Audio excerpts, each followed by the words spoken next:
Bonjour à tous, bienvenue. Retrouvez dans cette deuxième session de l'information la chronique des sports de Konaté Idriss. Mais avant, le point complet de l'actualité avec vous, Martha Kissi. Bonjour. Bonjour Adassa, bonjour à tous. 3 titres à la une. Terminé les jours de calvaire des usagers de la route Odiéné-Boundiali. Après plusieurs décennies d'attente, ce tronçon de plus de 100 km est enfin bitumé et vient d'être inauguré par le chef de l'État en visite familiale. Alassane Ouattara en a profité également pour ouvrir officiellement la route internationale Odiéné-Béléban, long de 72 km. Le viol des mineurs en Côte d'Ivoire qualifié désormais de délit par le nouveau code de procédure pénale, une nouvelle disposition proposée par les ONG de protection des enfants contre ce phénomène qui sévit toujours dans le pays. Et puis en RDC, rentrée des classes fixée ce lundi sous tension, les enseignants grognent face aux nombreux problèmes constatés. Vous êtes sur la radio numéro 1 sur l'info et le sport. Merci et bienvenue. On ouvre ce journal sur la visite familiale du chef de l'État dans le nord de la Côte d'Ivoire qui a pris fin hier. Une tournée pleine d'activités pour le président de la République qui a inauguré samedi la route internationale Odiéné-Béléban, environ 800 km d'Abidjan dans le nord du pays. Une bonne nouvelle, des démarches seront menées auprès de son homologue guinéen Alpha Condé pour le bitumage de la partie guinéenne jusqu'à Cancan, la première ville de ce pays après Béléban. Le bitumage de cette route internationale Odiéné-Béléban est une promesse tenue. Oui, c'est une promesse de campagne faite en 2015 par le chef de l'État, Alassane Ouattara. Et voilà, c'est fait. Pour s'assurer de la bonne exécution des travaux, il a effectué le déplacement Odiéné-Béléban par la route. On écoute Alassane Ouattara à sa descente de voiture. Avant, il fallait 4 heures pour aller d'Odiéné à Béléban. Aujourd'hui, il faut 45 minutes. Certains le font même à moins de cela. Cette route est importante. C'est une belle voie. Je l'ai pratiquée moi-même et elle permet d'aller jusqu'en Guinée. Et d'ailleurs, je vais intervenir auprès de mon frère et ami, le président Alpha Condé, pour qu'il puisse bitumer côté Guinée pour améliorer le commerce entre la Côte d'Ivoire et la Guinée. Donc je suis très fier. C'est un des projets auxquels je tenais le plus et je suis heureux de l'avoir réalisé pendant ce mandat. Je peux vous dire que je vais en réaliser beaucoup d'autres à l'occasion du prochain mandat en 2021. Et puisqu'on parle de déplacement, fini le calvaire des usagers de la route Odiéné-Boundiali. Le tronçon entièrement bitumé a également été inauguré hier par le chef de l'État. Alassane Ouattara s'est d'abord entretenu avec ses parents à la résidence présidentielle d'Odiéné avant d'ouvrir officiellement cette route. Les Odiénékas n'ont plus besoin de passer par Touba pour aller à Abidjan. Ils économisent plus de 100 km en passant par Boundiali. La population d'Odiéné et de Boundiali salue cette action du chef de l'État. On écoute d'abord la maire de Boundiali, Marié Toukoné. L'impact, il est économique, l'impact, il est politique, l'impact, il est social, l'impact, il est culturel, le brassage des populations, la libre circulation des personnes. La région de la Bagoué est vraiment très heureuse d'obtenir cette route que nous attendions depuis 1994. Chila Omar, natif de la commune de Thiémé. J'ai fait mon école primaire à Thiémé. Et Thiémé, Odiéné, c'est 28 km. Pour venir au collège, on pouvait faire au moins 2 heures de temps. Et aujourd'hui, je vous dire que ici au Thiémé, c'est 12 minutes au lieu de 2 heures de temps. C'est un soulagement pour nos parents, pour l'évacuation des produits et puis aussi pour le déplacement. Lassina Fofana, directeur général de la Caisse des dépôts et consignations, cadre de la région du Folon. D'abord, nous avons été reçus par le président de la République en famille et ensuite il a procédé à l'inauguration de ce tronçon Boundiali-Odiéné. Véritablement, ça va désenclaver toute la région. Honnêtement, c'est... Et puis la jeunesse du district des Savanes a rendu un hommage hier à l'ex-premier ministre Amadou Gon Coulibaly. C'était au cours d'une cérémonie au stade municipal de Korogo, ce en présence de plusieurs membres du gouvernement et responsables du RHDP. Les jeunes se sont engagés à cultiver les valeurs de paix, de travail et d'humilité qu'incarnait l'ex-premier ministre. Selon le porte-parole adjoint du RHDP, l'ex-premier ministre était un homme d'État, rassembleur et qui aimait son pays. Touré Mamadou martèle que son parti n'acceptera pas que la mémoire de AGC continue d'être bafouée. On pourra tout dire, toutes les qualités sur Amadou Gon Coulibaly, mais il faut qu'on retienne, Amadou Gon Coulibaly était un homme. Parce qu'il était homme, il était sensible aux méchancetés des uns et des autres. Parce qu'il était homme, les balais d'hypocrites. J'ai entendu encore un avant-hier à la télé dire qu'Amadou Gon Coulibaly est son frère. Il fait partie de ceux qui ont fait souffrir Amadou Gon Coulibaly. Il a été victime de jalousie pour ce qu'il était. Alors on peut venir à la télé dire Amadou Gon c'est mon frère, on est de la famille Yassé, on était ensemble. Ils ont médit sur Amadou Gon Coulibaly. Ils l'ont jalousé tout simplement parce qu'il avait l'affection du président. Mais l'affection qu'il a eue du président était liée à sa loyauté au président, était liée à sa capacité de travail. Ce n'était pas de la complaisance du président à son endroit. Il a été victime de son humilité. Nous n'accepterons jamais que la mémoire d'Amadou Gon soit bafouée. Jamais Amadou Gon n'aura accepté que quelqu'un s'attaque à Alassane Ouattara. Et la famille RHDP, qui avait déjà adoubé Amadou Gon Coulibaly, sera encore plus fort derrière le président Alassane Ouattara avec l'ensemble des enfants du président Alassane Ouattara. L'actualité, c'est également 30 cellules civilo-militaires qui ont reçu des dons du secrétariat du Conseil national de sécurité. Il s'agit de 54 bâches, 2700 chaises, 27 appareils de sonorisation, du matériel informatique. À cela s'ajoutent des kits sanitaires anti-Covid-19, une contribution à l'organisation de la présidentielle. Ce geste d'une valeur de plus de 71 millions de francs CFA a été possible grâce à un appui financier du PNUD et la remise symbolique a eu lieu à la primature. Le représentant du secrétaire du CNS exprime toute sa gratitude au programme des Nations Unies pour le développement. Patrick Cassi. Le secrétariat du Conseil national de sécurité tient à adresser ses sincères remerciements au PNUD et au Fonds de consolidation de la paix pour son appui appréciable à l'installation et l'opérationnalisation des cellules civilo-militaires. Cet appui qui s'est traduit par des accompagnements financiers, logistiques, matériels et techniques dans la réalisation des activités a contribué à la réalisation des dialogues sociaux sécuritaires, de renforcement de capacités techniques et à l'installation des cellules civilo-militaires. Ces matériels arrivent fort à propos dans le contexte électoral actuel et devrait permettre au CCM de contribuer à la sensibilisation des populations pour des élections apaisées et pour le renforcement de la cohésion entre les forces de défense, forces de sécurité et les populations. Le renforcement des capacités des cellules civilo-militaires s'étendra par la suite à tous les autres départements afin de permettre à l'ensemble des cellules civilo-militaires de poursuivre leurs actions dans de meilleures conditions. En direction le Ourodougou, le canton Béréni réaffirme son soutien aux idéaux du RHDP. Une amicale est née à cet effet. Elle a même fait sa sortie officielle le week-end dernier.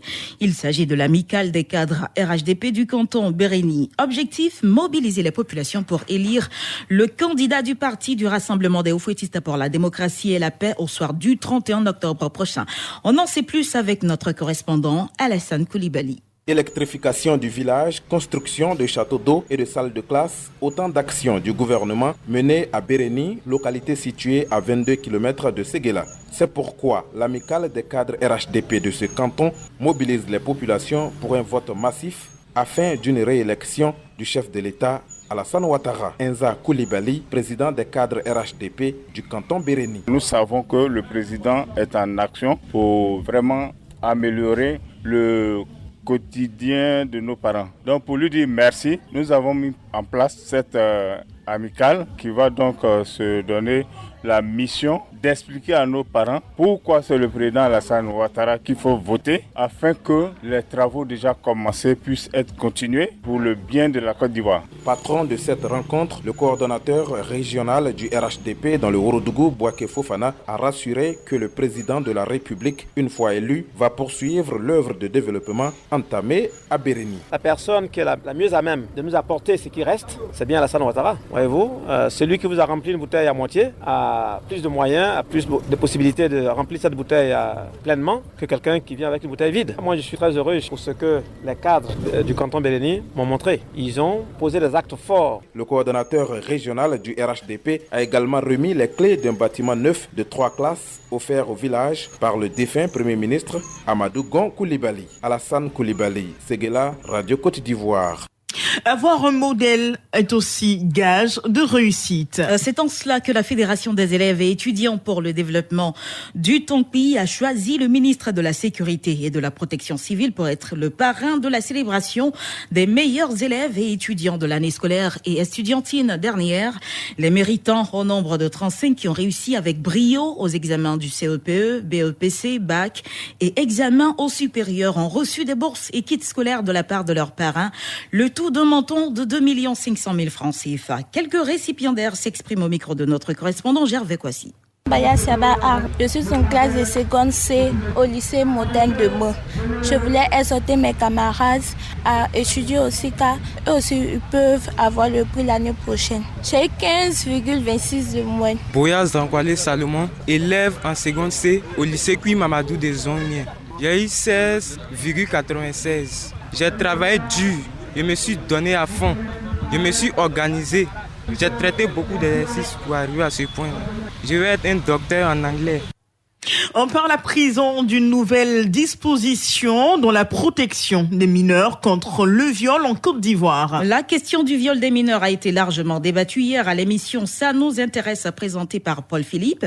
Des solutions pour freiner ce phénomène qui sévit depuis ces dernières années afin de protéger la petite enfance ont été proposées par des responsables d'ONG spécialisés dans la lutte contre le viol des mineurs. Invitée sur le plateau, Judith Kofi, psychologue spécialiste, oui, j'y arrive, en violence basée sur le genre, a affirmé que les conséquences psychologiques du viol sont plus dévastatrices et que la brutalité physique subie par la victime. Selon elle, la complicité entre parents et enfants peut contribuer à réduire ces séquelles. Il est important que chacun prenne conscience pour poser des actes qui vont sauver les enfants, sauver leur avenir. Parce que quand on dit à l'enfant de se taire, que ça va passer, il va se taire parce qu'il est obligé de se taire. Mais il va vivre avec cette douleur-là toute sa vie, en plus de la douleur qui a été occasionnée par le viol. Donc la responsabilité est partagée par l'État qui doit faire la répression pour régler l'impunité. Mais la première responsabilité est due aux parents. C'est vrai que la vie que nous menons actuellement est difficile, il faut avoir de l'argent et tout, mais il faut s'organiser. Faire des programmes pour avoir des temps de qualité avec les enfants, pour les écouter, même si c'est 15 minutes, 30 minutes. Comme ça, les enfants peuvent s'exprimer aux parents quand il y a un souci. Dans l'actualité hors de nos frontières en RDC, une rentrée scolaire annoncée sous tension. Ce lundi 12 octobre est le jour fixé pour la rentrée scolaire 2020-2021. C'est une rentrée des classes sur fond de polémique. Les enseignants disent que les problèmes sont encore trop nombreux pour que la rentrée des classes puisse se faire. D'ailleurs, la synergie des syndicats des enseignants a décidé de repousser la rentrée scolaire au 26 octobre prochain, ce que refusent les autorités du ministère. Et puis en Afrique du Sud, le gouvernement souhaite faire avancer la question sensible des terres. Lors de son arrivée au pouvoir, le président Cyril Ramaphosa avait promis d'accélérer leur redistribution pour combattre les inégalités héritées de l'apartheid. Les consultations ont pris du retard, mais le gouvernement vient finalement de détailler hier sa future loi, bientôt présentée devant le Parlement. Elle se concentre sur la question de l'expropriation, mesure la plus controversée. Et c'est ici que prend fin ce journal. Retenez pour l'essentiel, terminé les jours de calvaire des usagers de la route Odiéné-Bundiali. Après plusieurs décennies d'attente, ce tronçon de plus de 100 km est enfin bitumé et vient d'être inauguré par le chef de l'État en visite familiale. Alassane Ouattara en a profité également pour ouvrir officiellement la route internationale Odiéné-Béléban, long de 72 km, et il a regagné Abidjan hier. Le viol des mineurs en Côte d'Ivoire qualifié désormais de délit par le nouveau code de procédure pénale, une nouvelle disposition proposée par les ONG de protection des enfants contre ce phénomène qui sévit toujours dans le pays. C'était le journal de 7h présenté par Martha Kissi. Merci à vous, Marthe. On vous retrouve à 8h pour le point complet de l'actualité africaine. Partons, madame, monsieur, pour la chronique des sports. Le retour sur scène de notre équipe nationale de football. Au menu aujourd'hui, madame, messieurs, c'est la chronique du jour avec Konaté Idriss. La chronique du jour.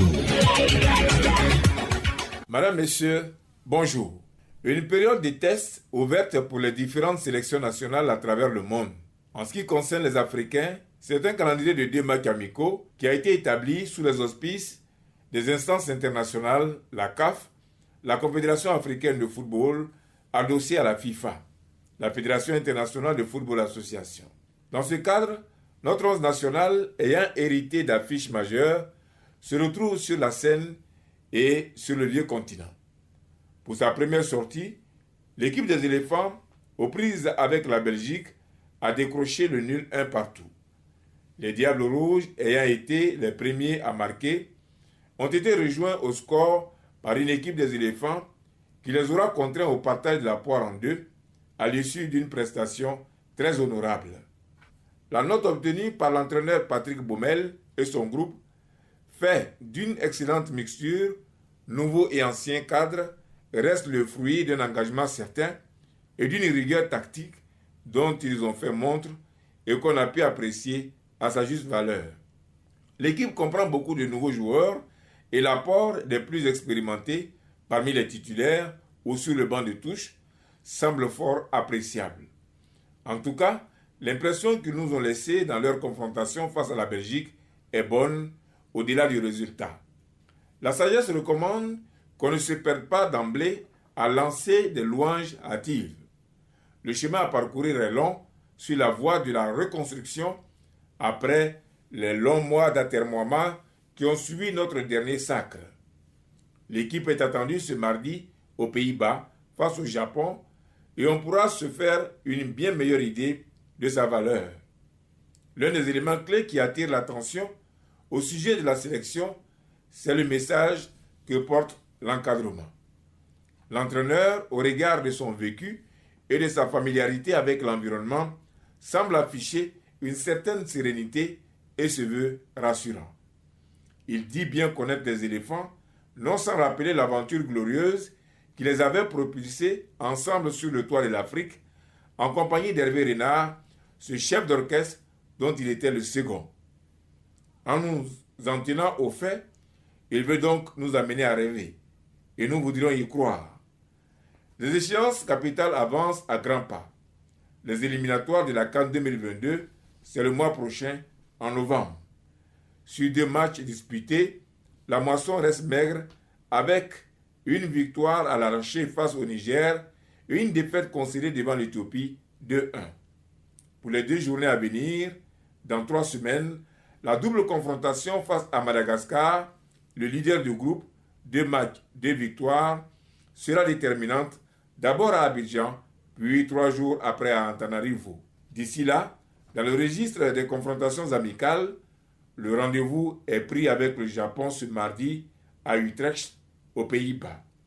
Après le premier passage relativement bien négocié devant les Belges, l'on a hâte de revoir le maçon Baumel au pied du mur. Juste un avis, Konaté Idriss, à lundi prochain, même heure.